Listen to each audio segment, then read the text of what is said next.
Good afternoon from Cameroon's economic capital city, Douala. Ladies and gentlemen, you are on to Equinox Television.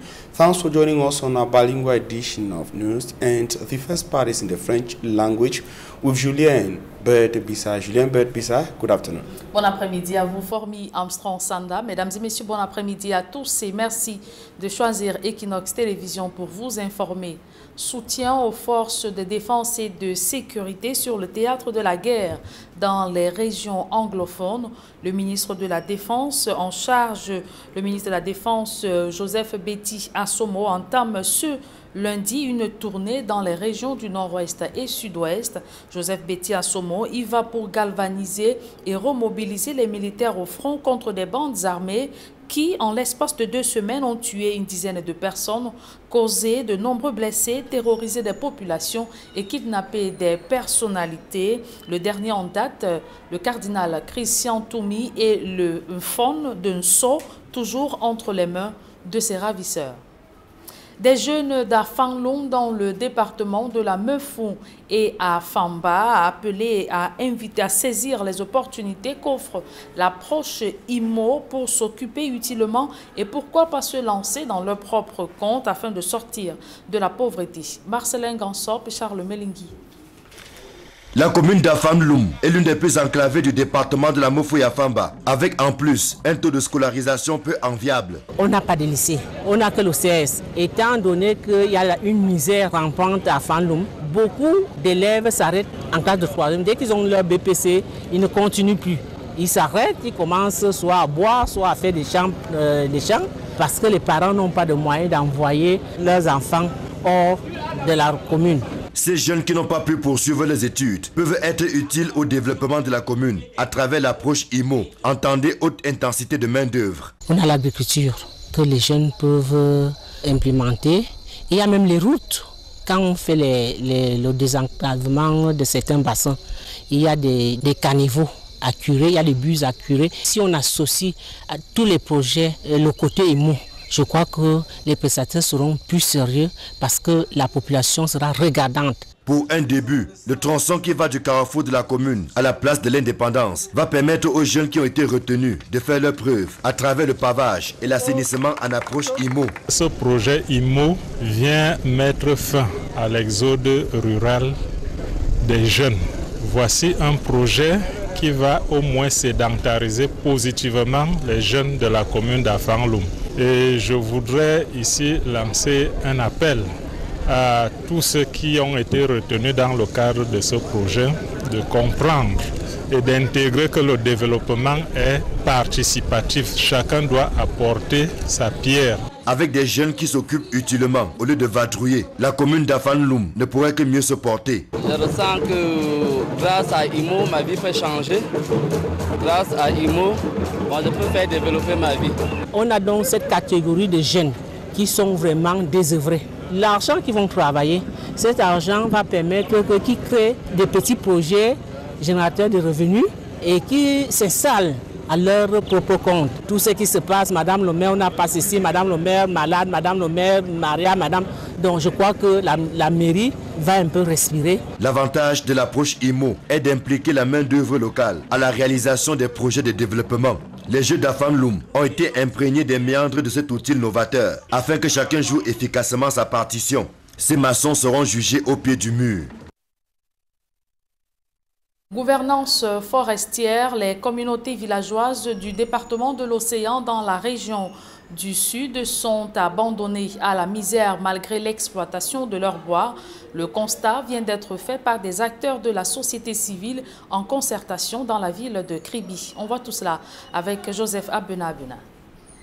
Les forêts communautaires constituent pour l'État une possibilité pour les communautés villageoises de se prendre en charge. Mais le constat est plutôt désolant. Alors que les grumes sortent des forêts, c'est plutôt la misère des populations qui n'ont ni route ni eau potable. On dit que la route est déjà goudronnée depuis là les papiers, mais la route est toujours comme ça. Voilà, les frères qui sont en train de venir, c'est tellement hyper gâté. Que tous ceux qui sont passés là, HFC, Bushma, Sieb, on n'a rien. Vous-même, vous voyez, depuis que vous êtes venus là, vous avez vu quoi? Pourtant, plusieurs sociétés partenaires à ces forêts communautaires versent d'énormes sommes d'argent à ces communautés.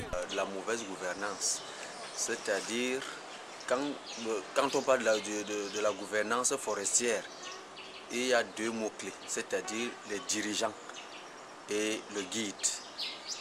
Si vous choisissez un mauvais guide ou bien un mauvais guide dirigeant, non, automatiquement il y a problématique. Directement il y a problématique. Ça veut dire que le dirigeant, il doit être d'abord humain. Il doit comprendre les problèmes sociaux. Il doit chercher à améliorer les conditions de tout le monde. Fort de ce constat, les acteurs de la société civile lancent ici un projet d'encadrement de ces populations. C'est d'amener toutes les parties prenantes à s'approprier le projet, les activités, l'objectif général, les objectifs spécifiques. Vous avez vu dans la salle, toutes les parties prenantes étaient très bien représentées. Je pense ici aux communautés locales autochtones, je pense à l'administration forestière, les ONG locales que nous sommes, et les médias aussi les médias. Nous nous sommes rendus compte qu'il y a une pression actuellement sur ces forêts communautaires dans la zone de Campo. C'est pour cela que nous avons décidé d'appuyer APED pour que celle-ci puisse accompagner 2 forêts communautaires pilotes de cette zone pour améliorer leurs exigences légales et surtout aussi leur mode de gestion de leurs forêts communautaires. Au bout des différentes activités, on s'attendra à une transparence accrue dans la gestion de ces ressources des forêts communautaires pour le bien de tous. Parlons éducation à présent. Le professeur Nalova Nyonga engage ses collaborateurs sur le chemin du travail bien fait, de l'assiduité et de l'exemplarité afin que les défis de l'année scolaire en cours soient relevés. La ministre des Enseignements secondaires procédait à la remise des distinctions honorifiques à certains personnels méritants et à l'installation des responsables promus à diverses fonctions au sein de son département ministériel. Par ces temps de crise sécuritaire et sanitaire, elle a dit attendre beaucoup de ses collaborateurs qui doivent avoir à cœur l'accomplissement des objectifs. Je vous propose d'écouter quelques-uns au micro de Marcelin Ganson. C'est d'abord un honneur et c'est une invite à aller toujours de l'avant. La présente médaille, c'est le résultat de beaucoup d'efforts, de beaucoup de sacrifices. Je ne compte pas m'arrêter en ce bon chemin. Je voudrais toujours faire honneur à ma hiérarchie. Nous sommes en pleine construction et vous avez suivi, Madame le ministre l'a dit, nous sommes non seulement dans la philosophie du Clean School, maintenant avec les défis que nous impose le Covid-19, nous sommes maintenant engagés dans l'éducation à distance. Et tout cela demande de nous beaucoup de sacrifices, encore et davantage de travail. Comme le ministre vient de dire, c'est les positions qu'elle a données aux gens qui méritent. Et je crois que je mérite être là en tant que conseiller technique numéro 3. Et j'espère et je sais que je vais faire mon travail pour réaliser ces visions dans cet ministère. On attend de moi de s'accompagner dans cette vision de Clean School et aménager les établissements secondaires au Cameroun. Je vais donner mon assiduité, je vais donner mon présence, être toujours là pour servir l'État camerounais. À l'étranger, présidentielle américaine, quelques habitants de Washington DC ne cessent de jubiler à la suite de l'élection de Joe Biden comme président des États-Unis. Quelques-uns se sont exprimés au micro de nos correspondants Jean-Jules Ngako et Bruno Kemayou.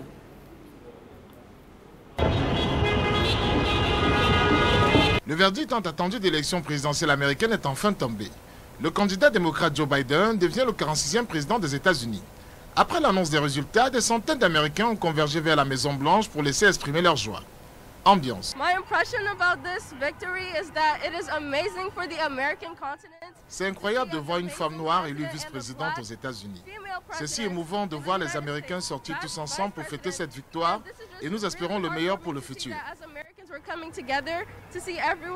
Being so rejoiceful about this victory, and we hope for the best. So it's wonderful to see. C'est incroyable de voir tous ces gens sortir pour venir célébrer la démocratie chère à notre pays. J'espère une transition pacifique du pouvoir comme l'exige notre tradition. Nous attendons de lui, premièrement, qu'il baisse les tensions dans le pays et puisse réunir les Américains. Nous ne pourrons rien accomplir si tout le monde se bat contre tout le monde, comme cela a été le cas durant ces 4 dernières années. Un sens de satisfaction, mais aussi de fierté d'avoir choisi un nouveau président qui va certainement apporter un peu de sanité, un peu de propreté, un peu de calme dans les affaires publiques, mais surtout aider à la réconciliation et à reconstruire le tissu national qui est bien à mal. C'est un moment de diversité dans notre pays. J'ai toujours voulu d'un président qui pourra réunir tout le monde. Our 46th president, Biden, he just, went like 306. Nous sommes ici pour célébrer la victoire de notre candidat Biden comme 46e président des États-Unis. Le monde entier est en fête. L'Afrique, l'Asie, l'Afrique du Sud, mais aussi le Bangladesh et l'Inde. Nous sommes ici pour demander à Trump de quitter la Maison-Blanche. Biden, il est en route. Out of Washington, we leave Washington out of Donald Trump. Biden is coming. Donald Trump out of go home. Go home. Thank you. Thank you. Et nous avons demandé leurs impressions après l'élection historique de Kamala Harris, première femme noire à occuper la fonction de vice-présidente aux États-Unis. C'est quelque chose de magnifique. C'est un événement qui aurait dû se produire bien plus avant. Mais bon, je suis content d'en être témoin aujourd'hui. Je suis tout excité à l'idée de pouvoir un jour dire à mes enfants qu'une femme noire, d'une famille originaire d'Asie du Sud-Est, a pu occuper la fonction de vice-présidente aux États-Unis. Je pense que c'est un grand signe et c'est un signe fort. On dirait que durant ces élections, les milléniums, comme on dit, ont eu un grand impact. Et avoir une femme noire vice-présidente, c'est vraiment quelque chose de fort. Et j'espère que ça peut être quelque chose qui instruit le public, pas seulement aux États-Unis, mais peut-être ailleurs en Afrique, au Cameroun et ailleurs, de comprendre que c'est possible de changer les choses en bien. C'est possible de faire briller son rêve. C'est possible de créer une société plus juste, une société qui s'ouvre et qui n'a pas peur de l'autre. Donc c'est une grande joie pour la communauté noire américaine aux États-Unis et par extension pour beaucoup d'Africains, beaucoup d'Américains qui pensent du bien pour les États-Unis. Harris, she's good. Is first time woman in U.S. history, vice president. L'élection de Harris comme vice-présidente aux États-Unis est formidable. Pour le peuple indien aussi, puisqu'elle a des origines indiennes. Cela montre que les minorités prennent de plus en plus de pouvoir dans ce pays. Avant, c'était Obama, aujourd'hui, c'est Harris. J'en suis très fier. Et il compte bien poursuivre les festivités jusqu'à l'investiture de Joe Biden prévue pour le 20 janvier 2021. Et les États-Unis d'Amérique ont donc un nouveau président et une seule question taraude les esprits, celle de savoir qui est Joe Biden. Élément de réponse dans ce reportage de nos confrères TV5 Monde. Pop worked in a silk mill. Oh, sorry. Elles lui ont d'abord donné un style. Ses lunettes aviateurs sont devenues l'accessoire de ses campagnes. Je les porte depuis l'âge de 15 ans. C'est comme ça. Joe Biden, 77 ans. Qui se cache derrière ses verres fumés? Il est né dans la ville ouvrière de Scranton, Pennsylvanie. Enfant, il lutte contre le bégaiement, passant des heures à réciter des poèmes devant sa glace. Diplômé en droit, il débute une carrière d'avocat et rejoint le Parti démocrate. Il est élu sénateur du Delaware en 1972. Il a 29 ans, 3 enfants et une vie qui lui sourit. 6 semaines plus tard, son monde s'écroule. Sa femme et sa fille de 13 mois décèdent dans un accident de voiture. Ses 2 garçons sont blessés. En me consacrant à eux, j'ai trouvé ma rédemption. Il prête serment depuis la chambre d'hôpital. Il pense tenir 6 mois au Sénat, il y passera 36 ans. Il refait sa vie quelques années plus tard et se met à rêver d'un destin à la Kennedy. Par 2 fois, il tente d'obtenir l'investiture du Parti démocrate, sans succès. En 2008, Barack Obama le choisit comme vice-président. La tragédie de nouveau en 2015. Son fils Beau décède d'un cancer du cerveau. Effondré, Joe Biden met fin à sa campagne. 2020, le voilà pour la première fois investi par son parti. Il est apprécié pour son empathie, mais des femmes lui ont parfois reproché d'être trop tactile.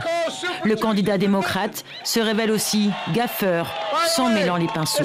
Voici ma sœur adorée Valérie et je suis Joe, le mari de Jill. Oh non, non, j'ai inversé. C'est ma femme et ma sœur. J'ai tout mélangé. Suivant la devise de son père, Joe Biden mesure le succès à la manière dont on se relève de ses échecs. Et cette note en sport avant de mettre un terme à la première partie de ce journal. Concertation pour faire la paix entre la FECAFOOT et la Ligue de football professionnel du Cameroun. La FIFA reporte la réunion au 13 novembre prochain. Prévu ce lundi 9 novembre, il est question pour l'instance fêtière du football mondial de trouver une solution à la crise et les vives tensions entre le président de la Fédération camerounaise de football, Seydou Mbombo Njoya, et le général Pierre Semengue, président de la Ligue de football professionnel du Cameroun. Nous y reviendrons dans nos prochaines éditions du journal. À présent, la deuxième partie, elle est en langue anglaise avec vous, Formi Armstrong Sanda. Good day. Thanks, Julien Berbisa. Good day to you once again. Ladies and gentlemen, good day to you once again. Thanks for joining us in the second segment of information in the English language. We begin on human interests page to talk about a road accident in the northern regions of Cameroon where 3 persons have died following that road accident that occurred on Friday night along the Ngaoundiri-Garwa stretch of the road in the northern regions of the Republic of Cameroon. The fatal road accident occurred at a village known as Guna in the Adama region of Cameroon.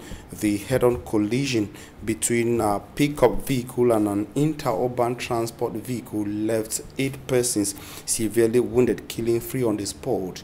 The wounded victims, 8 in number, have been taken to the Garwa Regional Hospital, according to information where they are currently receiving treatment. And now we talk something else. The Kumba school massacre related killings in the northwest and southwest regions of Cameroon hit by the 4-year-old armed conflict preoccupied activities marking the 38th anniversary of the reign of the Biya regime between 6th of November 1982 and 6th November 2020. Derek Jato monitored the 38th anniversary of the ruling CPT and political party in the Fako division of the Southwest region and also in the Indian division of the Southwest region. His report. The killings of 7 students at Mother Francisca School in Kumba dominated talks at the 38th anniversary of President Paul Biya's accession to power. For a moment of silence. For our children who were unfortunately killed in Kumba in the course of exercising their rights to education, and to other militants who have left us to the world beyond themselves. In Boya, CBDM Mayor David Mafani Namange talked on the need for peace. The regional election was also echoed. To sensitize our councillors, to start preparing their minds, to start preparing them to this very great day, the 6th of December. In Ekondo Titi, the subdivision of the Cameroon Prime Minister and Head of Government, the CBGM Section President Honorable Etre Willem says Ndiantu stand for no to war. No to war, no to killing of school children, and they wish that we have peace in the country. And Toko subdivision came with the message that education is their priority for a better Cameroon. And in Mundemba, Chief Mekanya Charles Ukon, Section President for Njian, stressed on the point that Njian division is bouncing back from the crisis much more stronger. Having gone through thin and thick, we know that Njian has been the target for the envy of many areas, even foreigners, because of the resources we have. And if the head of state has decided to make sure that Bian is protected, thanks to the magnanimity of the head of state, President of the Republic, President Paul Biya. To some youth, we have 10 things that we need. One of those things I would say is root. The second is root. The third is root. The fourth is root. The fifth is root. Right to the 10th is root. And we know that the head of state that we have cannot distance himself away from this. And then the message of trust. We are going to be fervent in all course behind the head of state, because we know he has so many greater plans for us. Though the stakes are still very high, but these members of the Cameroon People's Democratic Movement, the CBDM, believes that their chairman and the President of the Republic has what it takes to stabilize the Anglophone regions, but pundits and victims want to know when. For to them, time is running out with increasing atrocities.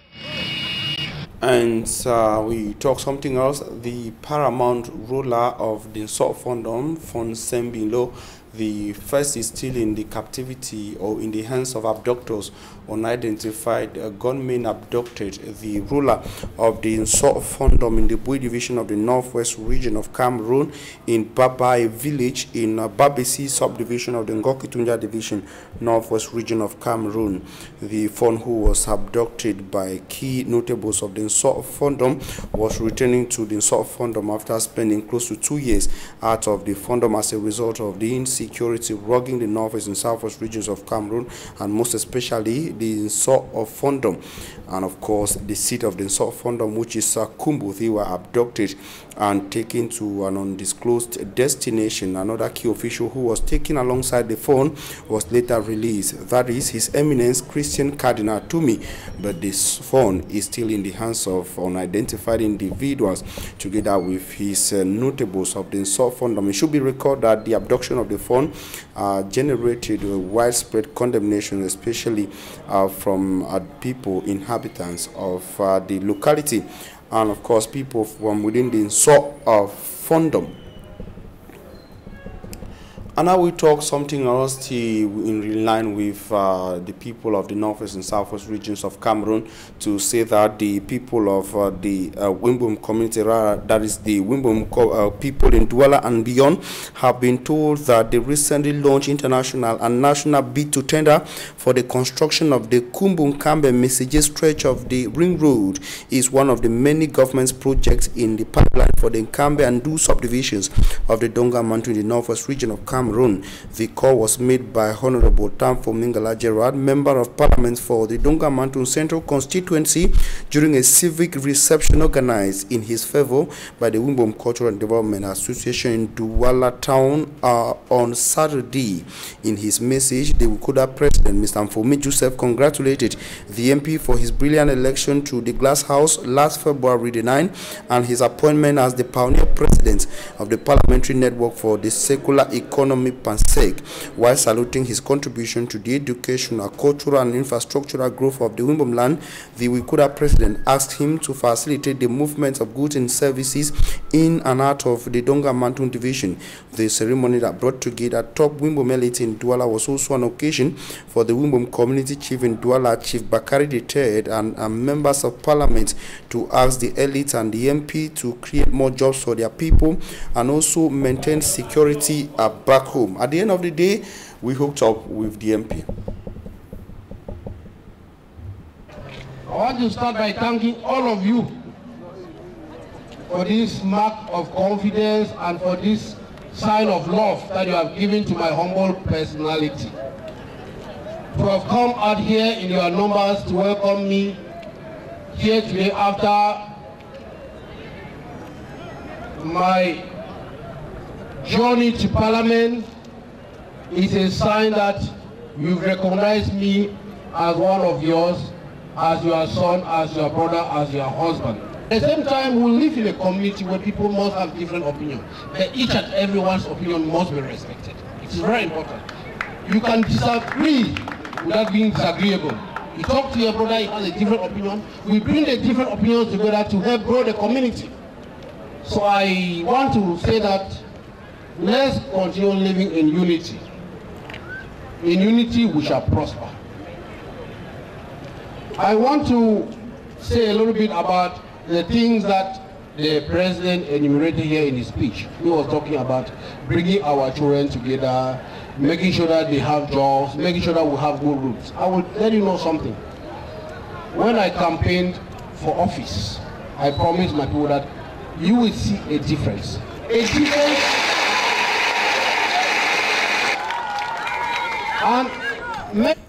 And on to something else, children in Marwa in the Diamari division of the Fano region of Cameroon have condemned the killing of school kids in Kumba in the Meme of the southwest region of Cameroon. The kids indicated that their region is also suffering insecurity like the northwest and the southwest regions, and kids must go to school. Innocent Aze. Also threatened by Boko Haram attacks, these young Cameroonians in Marwa regret in agony their siblings killed in Kumba, Meme division of the southwest region on October 24, 2020. Aucune cause ne peut justifier. Nothing can justify a barbaric massacre on children in a classroom. Et nous prions pour nos camarades disparus. Accompanied by their parents from the St. Egido community, these young Cameroonians in a special prayer session with candles prayed for the repose of the souls of their 7 siblings buried last Thursday in Kumba. Comment nous pouvons vaincre la violence et instaurer la paix? Sois avec nous, sauve-nous Seigneur dans ton amour. They also brandished different messages like, I have the right to education, I need to be protected. Reverend Father Amiset, parish priest of the St. John Parish in Marwa, promises de peine avec eux en esprit. The Christian community will share in the pains of the bereaved parents, have them in spirit, and will continue praying for them during this hard moment. Dieu puisse les rendre forts devant cette peine de la mort de leurs enfants. Death, he says, is not the end of life. Pasteur chrétien, la mort n'est pas la fin de la vie de l'être humain. With faith, they shall meet the little angels one day in paradise. Nous allons, avec la foi, le voir, le rencontrer auprès du Père. On his part, des innocents, Reverend Pastor Ngara Joseph encourages parents of the killed innocent children to take heart, for life is all about living today and dying tomorrow in different ways. À la famille éprouvée, qu'ils tiennent fort, la vie est faite de ça. Such unscrupulous killing by enemies of peace demands each and every one to be more vigilant, and government authorities have to multiply vigilance to counter these enemies, armed separatists in the northwest and southwest regions, and Boko Haram in the far north region. Parce que ces ennemis cherchent à aller très loin avec nous, mais ils ne seront jamais maîtres de ce territoire. These men of God also told the different communities, not only in Marwa, but also in the 2 English-speaking regions of the country, to be very careful in crowd-pulling places, especially in churches and mosques, given that the religious have become targets of armed separatists and Boko Haram. And that's where we end this edition of the Bilingual Newscast on Equinox Television. We thank you for your very kind attention. While we urge you to continue with Equinox Television, we remind you that at 6 p.m. today you shall have a full newscast in the English language, and at 8 p.m. a full newscast will be in the French language. Julien Bert-Bissat and I will be back here tomorrow at 7 a.m. God willing. Julien, see you tomorrow at 7 a.m. Vous l'avez dit fort, rendez-vous demain 7h s'il plaît à Dieu. Mesdames et messieurs, merci d'avoir suivi cette édition du journal. Retrouvez dans quelques secondes Flavien Vallondoro et toute son équipe pour votre quotidien santé.